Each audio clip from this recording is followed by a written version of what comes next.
1 अध्याय वचन 4 से 10। यिर्मयाह भविष्यवक्ता की किताब, द प्रॉफिट यिर्मयाह चैप्टर 1 वर्सेस 4 to 10 का वचन स्पष्ट करता है। वचन 4 से 10 हम देख सकते हैं। अगर यिर्मयाह के विषय में आप जानते होंगे तो यिर्मयाह का जो प्रोफेशन था, उसका जो काम था वो याजकीय था। वो एक याजक का बेटा था और उससे सेवकाई करना। लेकिन यहाँ पे क्या देखते हैं, परमेश्वर कहता है कि मैंने तुम्हें चुना है। किस लिए? जातियों का भविष्यवक्ता ठहराने के लिए। मैंने तुझे ठहराया है कि तुम जाओ और उन यहूदियों को वार्निंग दो, उन्हें चेतावनी दो कि आने वाला दंड से अपने अपने को क्या करें, मन को फिराकर परमेश्वर के पास आए। हालेलुया। क्योंकि इस्राएल ऑलरेडी अभी गुलामी में है, उसको असीरिया कब्जा करके नष्ट कर दिया है और अब यहूदा भी वही पाप में लगातार बढ़ते जा रहा है, जिसके लिए परमेश्वर यहाँ पे यिर्मयाह को चुन रहा है। क्योंकि परमेश्वर ने वायदा किया था इस्राएल से, लेकिन देखते हैं उनकी लगातार पाप के वजह से, पाप था उनका मूर्ति पूजा, अन्य जातियों में शादी विवाह करना, जिसके वजह से परमेश्वर उनको असीरिया के द्वारा सजा दे रहा है। और फिर यिर्मयाह के द्वारा यहूदा को, जो कि इस्राएल का किंगडम 2 भाग में बटा था, उस समय परमेश्वर इस राज्य को यिर्मयाह को भेज रहा है कि तुम जाओ और इनको वार्निंग दो कि ये लोग क्या करें, अपने अपने पापों से पश्चाताप कर वापस लौटे। लेकिन यिर्मयाह का जब परमेश्वर बुला रहा है, यिर्मयाह को परमेश्वर जब चुन रहा है, उसने कहा कि मैं तुझको माँ के जब गर्भ में तू था उससे पहले ही तुमको चुना है। हालेलुया।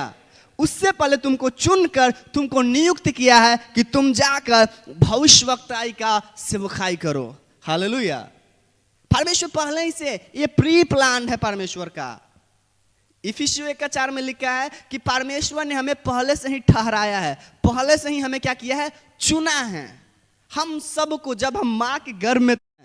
हालेलुया। लेकिन यहाँ पे यिर्मयाह क्या कहता है, नहीं प्रभु, हमसे नहीं होगा, मैं नहीं कर पाऊंगा। क्यों? पहले तो कहा प्रभु मैं तो बच्चा हूं। क्या हूं?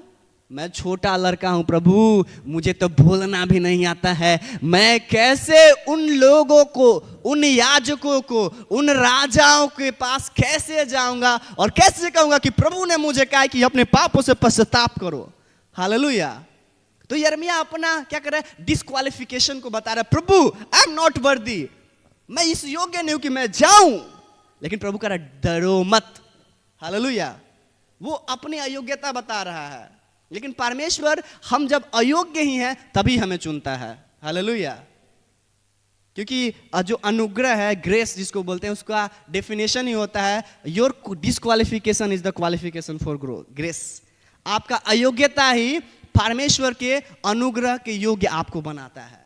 आमीन।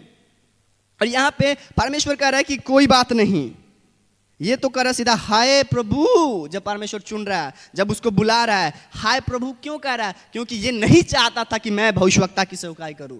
ये सोचता था मेरा प्रोफेशन अच्छा है, मैं बस याजकीय का काम करूं, मंदिर में रहूं और मंदिर से प्रभु की सेवकाई करूं। लेकिन ये उसका जो इच्छा था, उससे हटकर परमेश्वर का प्लान है, उससे हटकर परमेश्वर का क्या है, योजना है। क्योंकि परमेश्वर यहूदियों को नहीं चाहता था कि जैसे इस्राएली लोग को अन्य राज्य के द्वारा पनिशमेंट दे रहा है, वैसे ही इस राज्य को पनिशमेंट दे। क्योंकि परमेश्वर प्रेम करता है अपने लोगों से, और इसलिए वो यहूदा को वार्निंग देने के लिए यिर्मयाह को चुन रहा है। हालेलुया। लेकिन यिर्मयाह अपना डिस्क्वालिफिकेशन बोल के बोला प्रभु मुझसे नहीं होगा, मैं अयोग्य हूँ। हालेलुया।